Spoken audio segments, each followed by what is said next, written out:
seekor bayi monyet yang baru lahir mengalami nasib yang tak ia pahami. Sejak awal, induknya tampak menolak kehadirannya, membuat si kecil semakin kebingungan. Beruntung, seorang pria yang kebetulan berada di tempat itu melihat kejadian tersebut dan segera menolong. Ia mengangkat bayi monyet dan membawanya menjauh dari bahaya. Ia akhirnya memutuskan untuk merawatnya sementara sampai ia tumbuh sedikit lebih kuat. Saat dimandikan, ia terus memegang tangan pria tersebut erat-erat, seolah mencari perlindungan malam harinya, mengalami demam tinggi. Pria itu pun menjaga di sisinya sepanjang malam, memastikan si kecil tetap aman. Keesokan paginya, istrinya memasakkan bubur, berharap bayi monyet itu bisa makan makanan lembut seperti manusia pada umumnya. Namun seberapapun ia dibujuk, ia tidak membuka mulut. Ia hanya menatap lembut ke arah pria yang telah menyelamatkannya. Setelah mencicipi beberapa suap, ia mulai menangis dan butuh waktu lama hingga sang istri berhasil menenangkannya dan membuatnya tertidur. Beberapa hari kemudian, kondisinya mulai membaik. Perlahan ia belajar mempercayai keluarga yang merawatnya. Meski lahir dalam kondisi sulit, kehadiran pria baik hati tersebut memberinya kesempatan baru. Pria itu bahkan sering menyanyikan lagu anak-anak agar ia tidur lebih cepat, membeli susu khusus, dan selalu berbagi makanan enak dengannya. Semua dilakukan demi memberi kenyamanan layaknya sebuah rumah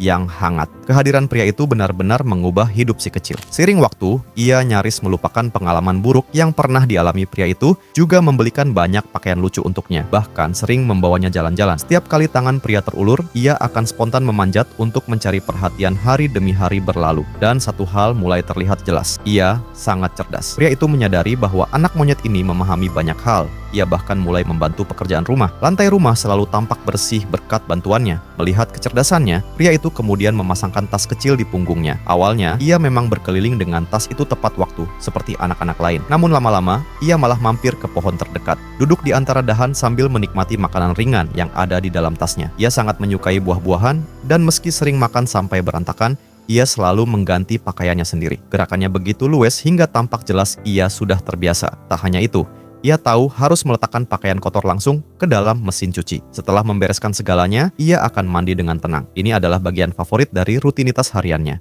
Selesai itu, ia memanjat ke tempat tidur dan tertidur pulas. Kehidupannya sangat teratur dan rapi.